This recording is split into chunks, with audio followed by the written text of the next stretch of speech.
있는데 제가 커뮤니티 게시판에 올린 글을 보셨던 분들은 아시겠지만 저작권 문제가 좀 있었어서 채널을 약간 재정비할 겸 잠깐의 공백기를 가지게 되었었습니다. 앞으로는 예전에 커리 영상 같은 그런 농구에 관련된 썰들을 더 자주 올리고 또 NBA 시즌 소식도 이제는 제가 직접 설명을 해드리는 포맷으로 아마 올리게 될 것 같습니다. 아무튼 앞으로도 더 재밌는 영상 많이 올릴 테니까 많은 관심 부탁드립니다. 그럼 제가 오랜만에 소개해드릴 영상은 제목과 썸네일에서 보셨듯이 NBA 구단주들에 대한 영상입니다. 처음엔 NBA 구단주들의 공개된 재산을 갖고서 랭킹을 해볼까 했었는데 NBA를 잘 아시는 분들이라면 1위가 누가 될지는 너무 쉽게 예상하실 것 같아서 단순히 순위를 소개해드리는 것보다는 이 형님들이 과연 무엇을 해서 어떻게 그렇게 돈을 많이 벌었고 그렇게 부자가 되었을까를 같이 소개해드리도록 하겠습니다. 사실 이 내용도 미국에서는 매년 기사가 발표되고 미국 유튜버들 역시 종종 다루는 컨텐츠인데 한국에서는 아직 제대로 소개된 적이 없는 내용인 것 같아서 과연 NBA 팀을 소유하고 있는 사람들은 얼마나 돈이 많고 또 얼마나 대단한 사람들인지 그리고 그들 중에서도 과연 돈이 제일 많은 사람은 과연 누구인지 NBA 구단주 재산 순위 탑 10을 뽑아서 소개해드리도록 하겠습니다.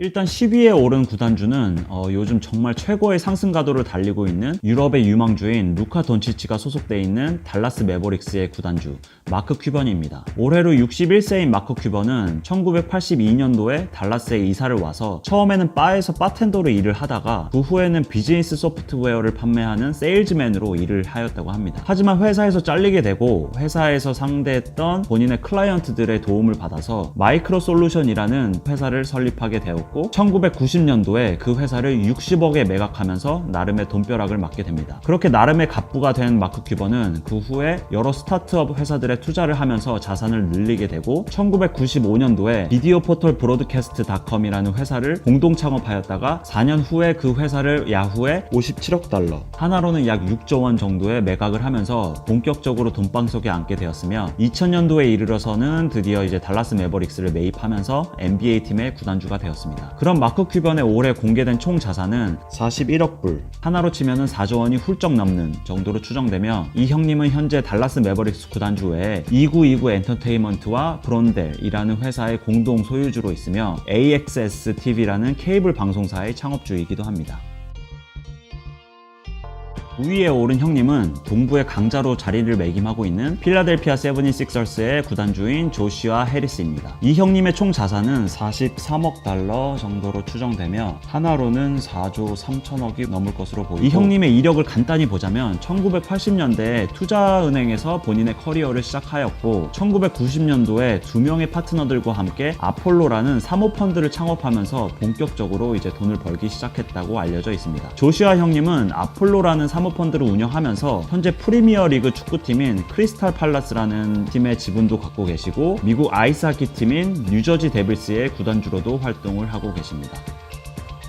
그리고 8위에 오른 형님은 얼마 전에 팀의 단장이 홍콩 시위 지지 발언을 했다가 잠깐 시끄러웠던 휴스턴 로켓츠의 구단주 틸만 퍼티타입니다. 현재 62세인 틸만 형님의 총 자산은 48억 달러, 그러니까 하나로는 4조 8천억이 훌쩍 넘을 것으로 보이고 얼마 전 유명 경제 매거진인 포브스에서는 이 형님을 세계 최고의 식당 경영자라고 소개를 할 만큼 텍사스를 기반으로 해서 엄청나게 큰 규모의 식당 프랜차이즈 사업을 운영하고 계신 사업가입니다. 한국으로 치면은 백종원 형님 같은 분이라고 보시면 될 것 같아요. 이 형님이 백종원 형님처럼 요리를 잘 하시는지는 모르겠지만 아무튼 백종원 형님처럼 여러 식당 브랜드를 만들어서 운영을 하고 계시는 분입니다. 아무튼 이렇게 식당들 외에 틸만 형님은 또 몇 개의 호텔과 카지노를 소유하고 계신 걸로 알려져 있고 2017년 9월에 휴스턴 로켓츠를 당시에는 최고가인 22억 달러 하나로 치면은 2조 2천억이 훌쩍 넘는 정도의 매입을 하면서 NBA 팀의 구단주가 되셨습니다. 자, 이제 7위는 디트로이트 피스턴즈의 구단주인 탐 고어스입니다. 이스라엘에서 태어난 탐 고어스는 현재 25개의 회사를 관리하고 있는 플래티넘 이퀴티라는 사모펀드의 창업주이고 회장직을 맡고 있습니다. 이분의 회사인 플래티넘 이퀴티는 현재 모토로라, 후지수 같은 기업들을 클라이언트로 갖고 있는 미국 최고의 사모펀드 중 하나이며 2011년도에 이 회사가 디트로이트 피스턴즈를 매입하였지만 2015년도엔 탐 고어스가 피스턴즈의 개인 소유주가 된 것으로 알려져 있고 현재 탐 고어스 형님의 개인 자산은 5조 6천억이 넘는 것으로 알려져 있습니다. 이제 6위는 르브론 제임스의 고향팀으로 유명한 클리블랜드 캐벌리어스의 구단주인 댄 길버트입니다. 사실 이 형님은 캐벌리어스의 구단주보다는 퀵근 론스라는 유명한 금융회사의 회장님으로 더 유명한데, 스포츠 광답게 클리블랜드 캐벌리어스 외에도 어메리칸 하키리그의 클리블랜드 몬스터스, 그리고 아레나 풋볼 리그의 클리블랜드 글래디에이터스, 그리고 NBA G 리그의 캔톤 차지라는 3개의 구단을 더 소유하고 계십니다. 그리고 2019년 기준 그의 개인 자산은 하나로는 약 6조 5천억 원이 넘는 정도인 걸로 알려져 있습니다. 이제 5위는 멤피스 그리즐리스의 구단주인 로버트 페라입니다. 올해 나이 41세에 총 자산이 하나로는 약 7조 원이 넘는 정도로 추정되는 이 형님은 NBA에서 가장 젊은 구단주이면서 애플에서 일한 경력이 있고, 이후에 유비쿼티 네트워크스라는 IT 회사를 창립해서 유명한 기업가가 되었습니다. 이 유비쿼티 네트워크스라는 회사를 간단히 설명드리자면, 이 회사는 와이파이 장비들에 있어서 선구자 같은 회사라고 소개가 되어 있고, 미국에서 인터넷 통신망을 더 넓히는데 큰 역할을 하고 있는 회사라고 소개가 되어 있습니다. 아무튼 이 로버트 페라 형님은 2012년도에 멤피스 그리즐리스를 매입하였고, 최근에는 팀이 좀 리빌딩의 시기를 겪고 있지만 아무튼 그때부터 지금까지 즐거운 활약을 보여주고 있습니다. 그리고 4위에 오르신 분은 이제 유일하게 여성 구단주인 덴버 너게츠의 구단주인 앤 월튼 크론케입니다. 덴버 너게츠는 원래 이 누님의 남편인 스탠 크론케의 소유였는데, 최근에는 소유권이 와이프에게 넘어간 걸로 알려져 있고, 우선 이 앤 월튼 크론케 누님의 프로필을 설명드리자면 아마 가문의 타이틀로서는 가장 화려한 이력이 아닐까 싶은데, 이 누님이 무려 이제 세계 최고 유통업계인 월마트의 공동 창업주인 제임스 월튼 의 딸이라고 합니다. 아무튼 뭐 이 정도만 소개해드려도 사이즈가 어느 정도인지는 가늠이 되실 거예요. 그리고 오히려 이 누님의 남편인 스탠 크론케가 어떻게 보면은 스포츠 구단주로서는 세계에서 가장 화려한 프로필을 갖고 있지 않을까 싶은데, 그가 오너로 있는 크론케 스포츠 앤 엔터테인먼트라는 홀딩 회사가 NBA 덴버 너게츠를 포함한 영국 프리미어 리그의 아스날, 그리고 NFL의 LA 램스, 그리고 NHL의 콜로라도 아발란치, 그리고 미국 축구 리그인 메이저리그 사커의 콜로라도 래피즈의 최대 주주이며, 최근에는 e스포츠의 시장이 커지자 오버워치 리그인 LA 글래디에이터스라는 e스포츠 팀까지 소유하게 된 걸로 알려져 있습니다. 크론케는 1983년도에 크론케 그룹이라는 부동산 디벨롭먼트 펌을 만들어서 주로 쇼핑몰이나 아파트 같은 건설 사업을 하고, 또 월마트 주변에 플라자 같은 쇼핑센터를 지어서 돈을 억수로 번 것으로 알려져 있습니다. 아무튼 그렇게 부동산 재벌에다가 여러 스포츠 구단의 구단주인 크론케의 자산은 97억 달러, 하나로는 뭐 9조 7천억이 훌쩍 넘는 정도로 알려져 있고, 이제 와이프이신 덴버 너게츠 구단주인 앤 월튼 크론케의 개인 자산은 7조 8천억 원이 넘는 정도의 자산을 보유하고 계신 것으로 알려져 있습니다. 자, 이제 3위는 마이애미 히트의 구단주인 미키 아리슨입니다. 이스라엘계 미국인인 미키 아리슨은 카니발 코퍼레이션이라는 세계 최대의 크루즈 여객선 운항회사의 회장님이시고 2013년까지 사장직을 역임하셨다고 합니다. 아리슨 형님은 1995년부터 마이애미 히트의 소유주였으며, 그의 아들인 닉 아리슨이 현재 마이애미 히트의 사장직을 맡고 있다고 합니다. 그리고 2019년 기준 그의 자산은 86억 달러, 그러니까 하나로는 8조 6천억이 훌쩍 넘는 정도로 추정되고 있습니다.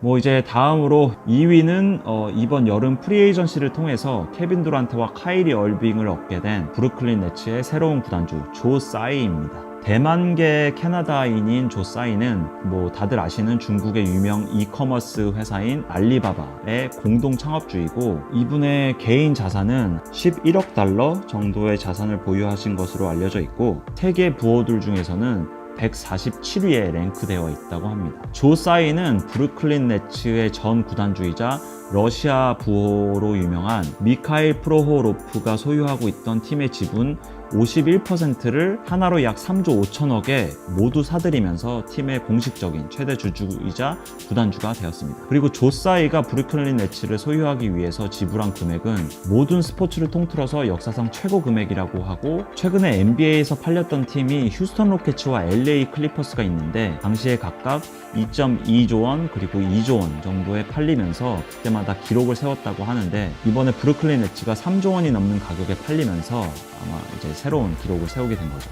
스포츠 뱅커들에 따르면은 NBA 팀들의 평균 가치가 보통 2조 원 정도가 된다고 하고, 지금 브루클린 네츠는 간신히 이윤을 내고 있는 상황인데, 이런 상황들을 다 고려해 본다면 조사이는 엄청난 프리미엄을 지불하면서 팀을 사게 된 거라고 볼 수 있습니다. 근데 조사이의 말에 따르면 뉴욕이라는 이제 도시의 특별한 특성과 또 본인이 예일 법대를 나왔는데 그 대학을 나와서 처음으로 직장을 갖게 된 곳이 뉴욕이었기 때문에 본인에게는 특별한 의미가 있는 곳이라고 이야기를 했습니다. 아무래도 케빈 두란트와 카이리 어빙의 영입이 가장 큰 영향을 끼치지 않았을까 싶기도 합니다.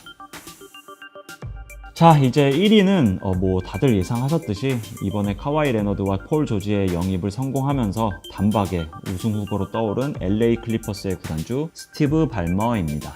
스티브 발머 형님은 뭐 딱히 길게 설명드릴 필요도 없이 2000년도부터 2014년도까지 마이크로소프트의 CEO를 역임하셨습니다. 발머 형님은 1980년도에 마이크로소프트의 30번째 직원으로 입사를 하셨다고 하고, 하버드 시절의 절친이었던 빌 게이츠가 처음으로 직접 뽑은 비즈니스 매니저였다고 합니다. 그리고 다들 잘 아시다시피 발머 형님은 2014년도에 클리퍼스를 약 2조 원이 약간 넘는 돈을 주고 매입을 하셨는데, 뭐 당시의 상황을 말씀드리자면은 당시에는 2012년도에 2조 2천억 원 정도에 팔렸던 LA 다저스에 이어서 미국에서 두 번째로 비싸게 팔린 팀이었다고 합니다. 그리고 또 하나의 여담을 말씀드리자면은 발머 형님은 라이벌 회사였던 애플을 워낙 싫어해서 팀을 사자마자 팀 선수들을 포함한 모든 팀 직원들과 스태프들에게 애플 제품을 절대 사용하지 말라는 지시를 내렸고, 애플 제품을 사용하고 있던 직원들과 선수들에게 모두 마이크로소프트 제품으로 교체를 시켜주었다고 합니다. 그리고 팀에 있던 사람들 뿐만이 아니라 가족들에게도 항상 똑같이 지시를 내린다고 해요.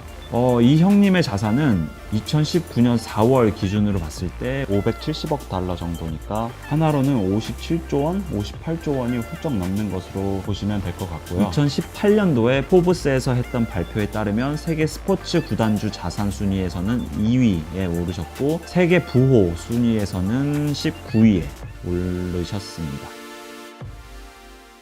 자, 이제 그럼 1위까지 다 소개를 해드렸는데, 뭔가 아쉬운 감이 있어서 마지막 번외 순위로 뭐 인지도에서 보면은 1위이지 않을까 싶은 샬럿 호네츠의 구단주로 활동하고 계시는 저희 마 사장님 마이클 조던은 과연 몇 위에 오르셨을까를 간단히 설명드리자면, 우리 조던 형님은 2019년도 기준 총 자산이 약 2조 원 정도로 추정되며 구단주 자산 순위에서는 15위에 오르셨습니다. 뭐 최근에는 샬럿 호네츠의 지분을 어느 정도 매각을 하신 걸로 알려져 있는데, 아무튼 여전히 호네츠의 최대 주주이시며, 구단 외에도 저희 모두가 열광하는 이제 나이키 에어 조던의 수익과, 또 최근에는 다른 NBA 구단주들과 공동으로 신꼬로 데킬라를 론칭하면서 데킬라 사업도 시작하면서 활발한 경제 활동을 보여주고 계십니다. 뭐 기회가 된다면 나중에 마이클 조던 형님의 이런 수익 관련한 컨텐츠를 따로 한번 만들어 보도록 하겠습니다.